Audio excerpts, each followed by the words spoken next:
From the studios of Farm Journal Broadcast, this is AgDay.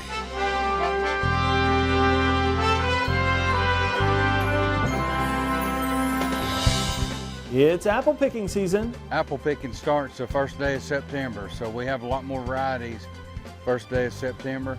We'll head to harvest in Georgia. Bread prices are on the rise. It's amazing what 4 ingredients can make such a vast difference of everything else. In Nebraska, the work to flip your soil. We try to always have residue on the top to help protect it from blowing. When I think about soil quality, it's also that it stays put. Why it's really paying off, even in a drought year.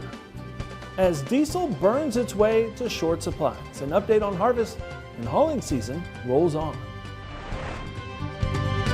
Good morning, I'm Clinton Griffiths. As farmers harvest, truck, and ship ag products this fall, fuel supplies are now a concern. The latest numbers show diesel supplies of just 25 days. Now, the Biden administration calls it unacceptably low as retail prices continue to rise. The president speaking Wednesday about his plan to bring down fuel costs even as the country faces falling supplies. Now, diesel inventories are now at their lowest seasonal level ever. That's according to the latest government data.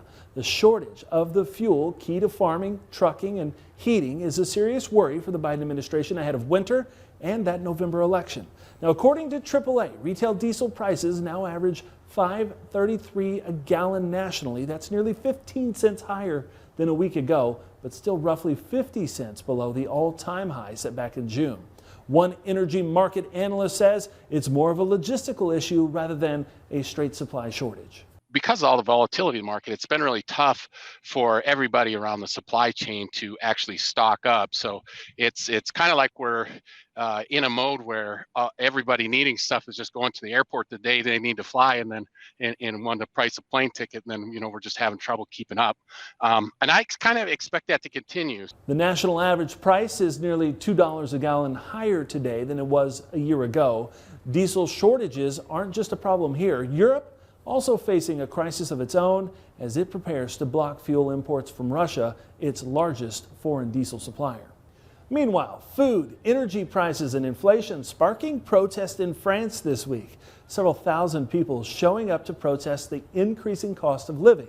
Workers at several oil refineries are striking over wages, also causing fuel disruptions across the country. The situation in Ukraine continues to evolve, the country now facing rolling blackouts. Russian attacks on energy infrastructure has cut at least 40% of its power generating capacity. Exports of ag products from Ukraine, well, they've recovered. Government data shows the country shipped 6.9 million metric tons of grain, vegetables, and edible oils last month. That's near the 7.1 million it shipped the same month a year ago. Meanwhile, farmers are struggling to get a winter wheat crop planted for a number of reasons. And the future of current shipping corridors are in question. Some Russian officials are casting doubts about continuing the grain export agreement, saying Russia is ready to ship its own food and fertilizer exports, but the U.S. is preventing it. Montgomery, Alabama hit 32 degrees Thursday, its earliest freeze on record dating back to 1872. Meteorologist Matt Yurosavik joins us. And Matt, that cold went pretty far south, but did it bring any moisture? Yeah, that's right, Clinton, and really it did not bring any moisture with it. We did not see a lot of moisture through the middle of the country as we headed through really over the last week or so. That's going to change this week, but take a look at this map, and this starts us off about a month ago, and as you see this drought progress, we're not seeing any improvement. It's actually getting a little bit worse and more widespread. From 46% coverage of drought over the United States last week to almost 50% this week, and the Mississippi River continues to get lower and lower in Memphis, the lowest it's ever been recorded. So they need rain. We are going to see some. It's going to start out the west over the weekend. Northern Rockies seeing some snow, Pacific Northwest, but then look at all that precipitation coming through the middle of the country, the Great Lakes, down across the Gulf Coast. That is over next week, and you can really see the pattern shift right here. That dip in the jet stream off to the east really gives way to a bigger dip in the jet stream off to the west. That's creating a couple of storm systems. That's going to bring some much needed rainfall there heading into next week. And during harvest, it's great to take a moment and just look at the beauty all around you. Megan Marker capturing this spectacular harvest sunset in Montpelier, North Dakota. Make sure to keep sharing those spectacular pictures on the AgDay Facebook and Twitter and Instagram pages. I'll have more on your forecast coming up. Flip Your Soil on AgDay is brought to you by ESN Smart Nitrogen. This week we've been featuring ways you can flip your soil to improve soil health. AgDay's Michelle Rook talked with one Nebraska farmer who says it has also helped keep her on the land.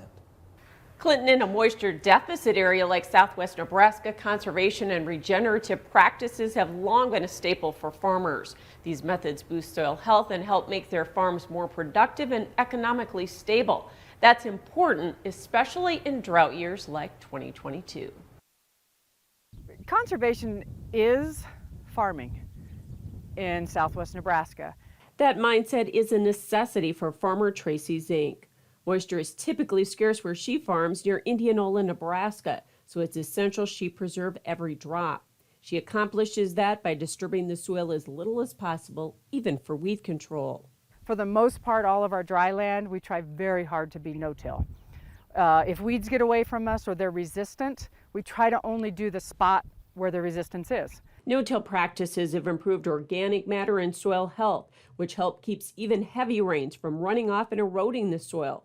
Plus, she says they leave as much crop residue intact after harvest as possible. So the other things we do with our soil is we try to always have residue on the top to help protect it from blowing. When I think about soil quality, it's also that it stays put. Crop rotations are also important, and on irrigated acres, it includes 2 seasons of corn followed by soybeans. Zink says the dryland rotations are even more diverse, but depend on moisture levels.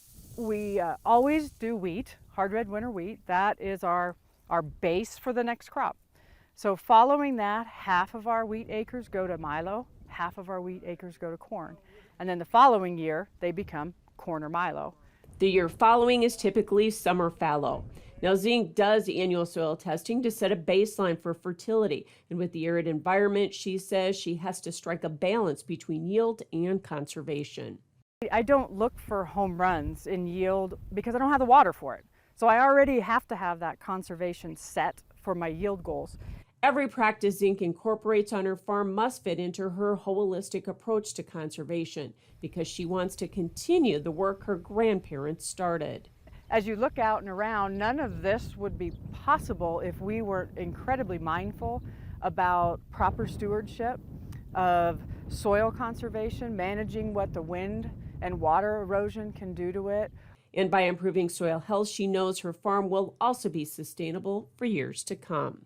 I'm Michelle Rook reporting for AgDay. Grains and live cattle were higher on Thursday. Michelle Rook returns with a quick look at what drove those rallies coming up next. And later, we're headed to Georgia to check out this year's apple crop in the country.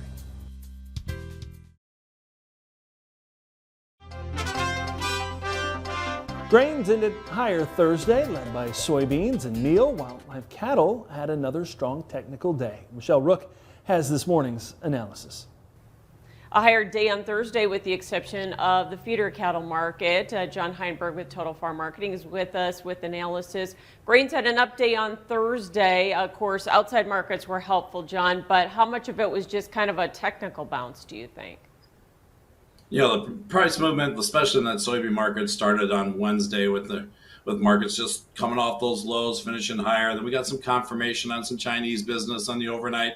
Plus, those export sales numbers were strong this morning from the USDA. Most of them were known from that buying spree that we had last week, but it was just good to get that confirmation. And we saw some good follow through. That spilled over into the corn market as well as it's working off its lows. Good solid close there, like seeing a few more pennies. But now I think the technical side can kick in here. Last big factor, options expiration for November options is tomorrow, and that just brings a lot of volatility, a lot of open interest at the $14 mark for soybeans. So maybe we've seen the market drift up there and try to, kind of alleviate those calls and puts that got some value up in that window. Yeah, and soybeans certainly got some help from the meal market rally too, didn't it?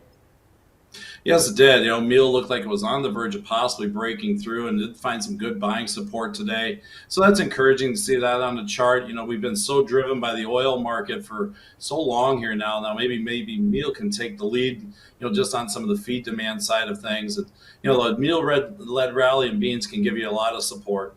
Plus, the China business was very helpful, wasn't it? It's still good to see that they're active in the market. We get down to that level that we turned it around yesterday, and that's where the buyers seem to want to step in. Just kind of builds a natural floor underneath the market, which again is encouraging, especially with harvest now getting in that last probably third of harvest here. You're pushing that 70% done, I would assume, around the country nationally. So new highs for the move in the cattle market again. What do you think? Are we going to be able to keep going? We do have that cattle on feed report today. Yeah, we'll probably see some squaring up for that going into that report tomorrow, but good strength today with that cash market. 152 trade here in Nebraska. That's up strongly. Even the bids in the south came up another buck today. So that's kind of the driver, as well as good retail values, watching those choice carcasses climb higher. Do the back months make new contract highs, John, you think? It's a good possibility, especially with the buying strength that we're seeing. Again, the numbers are going to get tight, and those cattle and feed numbers will probably continue to reflect that tomorrow. So again, still like the long-term view in this cattle market. All right, appreciate it. John Heinberg with Total Farm Marketing. More AgDay coming up. To discuss marketing strategies, call 800-334-9779. AgDay is brought to you by MetLife Investment Management's Agricultural Finance Group. MetLife Investment Management is positioned to help you grow your business with a competitive farm, ranch, and agribusiness loan. To learn more, visit investments.metlife.com/agriculture.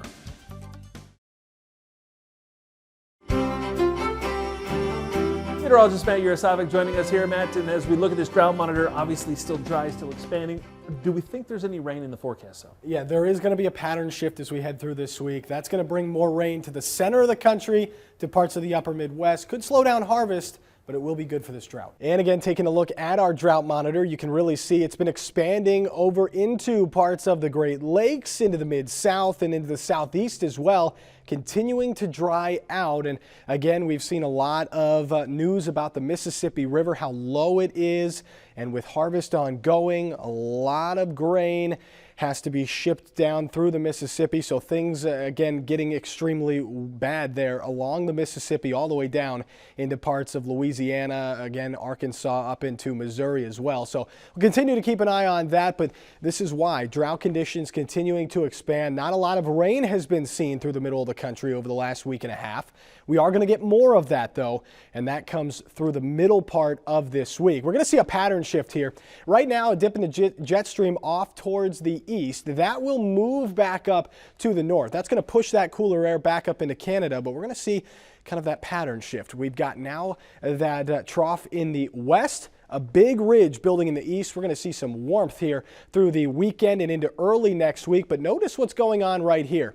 A little bit of a system moving on through the middle part of the country. That's going to bring some rain and mountain snow to the west and through the center part of the country, and then early next week, again, continuing with that pattern. A couple more systems could follow through the second half of next week, and that could bring some more rain through the middle of the country and into the southeast as well. So here's a look at that precipitation. It starts up here in the Pacific Northwest through the end of this weekend, and then we move eastward as we head through next week. Lots of rain for the south, through the Mississippi and up into the northern plains and into the upper Midwest and Great Lakes as well, something that we'll continue to keep an eye on. Another thing is going to be the mountain snow. We're already starting to talk about the colder air, and we're going to have some snowpack starting to form there in the northern Rockies and the Cascades as we head through the weekend, and that's something we'll continue to track right here on Ag Day. That's a look around the country. Now let's take a look at the weather where you live. Jasper, Indiana, sunny and warm, a high near 75 degrees. Heading to Akron, Colorado, sunny and breezy, a high of 77. And Tacoma, Washington, heavy rain likely, a high of 48.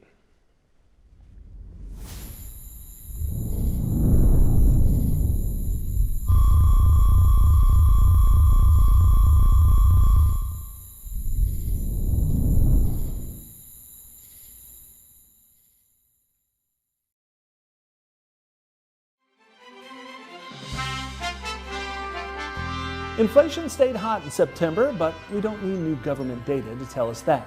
Basic staples like bread continue to push grocery tabs higher and strain household budgets. But just like consumers, producers feel a squeeze too. Karen Kefa adds up the rising costs faced by bakers big and small. Wondering how the price of bread has skyrocketed? Teresa Velasquez can break it down. Flour right now is a big one. Probably I got to put in a big order for, I don't know, probably about 20 or so bags to get me through the weekend. Baguettes, breads, biscuits, and lots of cupcakes have been the family business for more than 2 decades. And when prepping goods for her 2 Washington, D.C. shops, Baked and Wired and a bake joint, there's a few things she can't work without. It's amazing what 4 ingredients can make such a vast difference of everything else. Sugar, eggs, butter, and flour are the foundation of almost every recipe. The rise in price for those items impacting big bakeries that stock supermarket shelves, but especially smaller operators like Velasquez and her family. When I sit down to order, I go through 3 vendors to figure out where am I going to get the best price on eggs? Where am I going to get the best price on butter? Along with other complexities of the post-pandemic economy, the war in Ukraine has put pressure on grain prices and driven up flour costs. Bird flu diminished supply in the wholesale egg market this year, and butter inventories tight after western heat waves curbed cows' dairy production. Since October 2019, this same time of year, pre-pandemic, Velasquez says the price she pays for butter has increased 43%, eggs up 63%, flour up 86%. I went from pre-pandemic paying almost $15 for a 50-pound bag of flour, and now I'm up to $28 for a bag of flour. For the latest government numbers, consumer food prices rose 11.2% over last September. Bakery products, including bread and cereals, are up 16.2% in the same period. Breaking down her costs, it makes sense that a baker like Velasquez would raise prices, but she hesitates to put too much on customers. There's only so much someone's going to pay for a sandwich or a baguette or a croissant, so it's a balance. So Velasquez keeps crunching the numbers. I sit here on my order days and I just play this game all the time. Hoping key markets smooth out soon. In Washington, I'm Karen Kefa. It's another tradition of fall, picking apples. We head to Georgia for a look at the crop and some world-famous treats. AgDay is brought to you by Farm Shop MFG. Did you know that 20% of stored corn is often overventilated by 3 points of moisture? On 100,000 bushels, that's a whole semi-load. Stop this problem for less with the End Zone for Corn from Farm Shop MFG. Specially priced at $1,800 per unit while supplies last.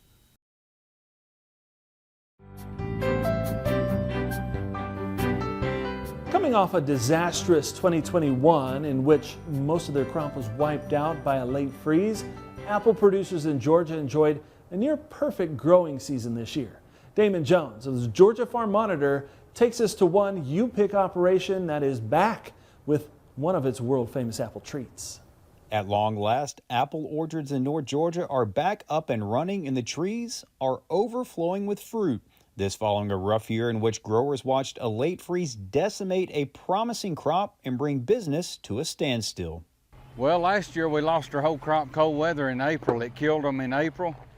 So I think that strengthened the trees and allowed us, and the weather was good in April too this year, so that allowed us to have a good crop of apples this year. Apple picking starts the first day of September, so we have a lot more varieties first day of September. And this year is one of the best crops we've had, so we still have a lot of apples. While the season might only last a few months, keeping these orchards and the more than 30 different varieties that are produced here in peak condition is a year-round task. We, in November, we start pruning apple trees. November, December, January, February, we're always pruning apple trees, and we push up the old trees and we plant new ones. And in February and March, we're planting new trees.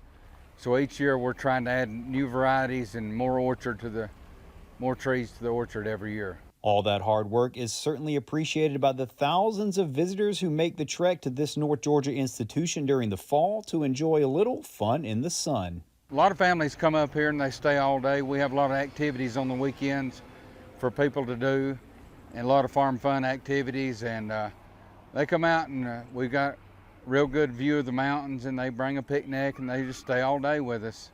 They love coming to pick their own apples and just hiking through the orchard. You get exercise by walking around the farm, and you get to just enjoy God's creation, get to enjoy the outdoors, and it's just we've never had anybody not be satisfied when they leave. Reporting from Gilmer County, I'm Damon Jones for the Farm Monitor. We want to thank Damon Jones and the Georgia Farm Monitor for sharing that story. That's all the time we have this morning. We're sure glad you tuned in. From all of us here at AgDay, I'm Clinton Griffiths. Have a great day.